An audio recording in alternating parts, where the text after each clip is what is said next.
Here with NT Thunder captain Shannon Rioli, who has accepted Adam Samono's Rising Star Award on his behalf. Shannon, thank you for joining us on NEAFL TV, and firstly, you must be super proud of Adam's effort.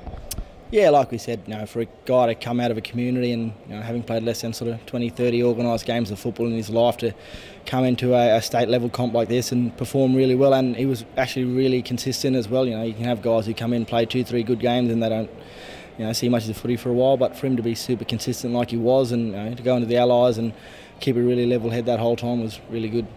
And tell us what he's like around the playing group. Is he shy? Is he outgoing? Does he, like to put on the party tricks at training, or what kind of a bloke is he? Yeah, as I said before, a few times I'll be walking into training and sort of going through the gate to get in the Michael Long Centre, and he's kicking goals from the gate and behind the boundary, and sometimes behind the fence, and kicking drop punts, torps, snaps, everything, left foot, right foot.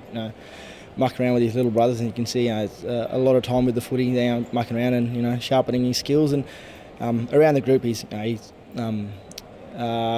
course pretty shy, being a community boy, and the guys that he was closer with in the group saw that side of him, and he brought that side of the group, that cheekiness that you like to see from your boys. And being a young fella, he's really enthusiastic and gets around the boys really well now that he's more comfortable around the group, and got that level of composure and comfortable around the group, I guess.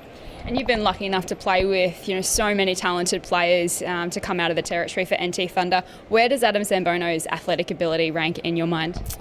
Yeah, I don't think there's many players before that have been like him. He can take those marks at the highest point where you don't even see him coming. Then there he is, gliding across the pack super gracefully, and he'll take a nice pack mark at the highest point. Then you'll see him duck under someone's tackle and snap the ball with the outside of his right foot. And he loves a tackle as well. I think he's got quite a few tackles for us, which I'm not sure if they got noticed or not, but he did have a lot of tackles for NT Thunder, which was quite surprising. Being a slim guy, you don't know how much he likes that sort of side of the game, but he's had some good defensive work rates, and he's a genuine freak. Yeah.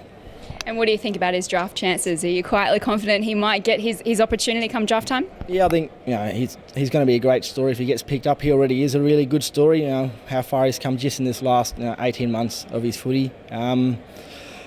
You'd like to see him get a chance, and I think it'd be really good for Thunder, good for the Darwin Buffaloes, and good for NT footy to see someone get drafted out of community instead of having to go to school in Melbourne, or go to the state leagues in Melbourne. Seeing someone that can stay in Thunder colours and play footy at home and play good footy at a good level, and hopefully he gets rewarded with a spot on the AFL list.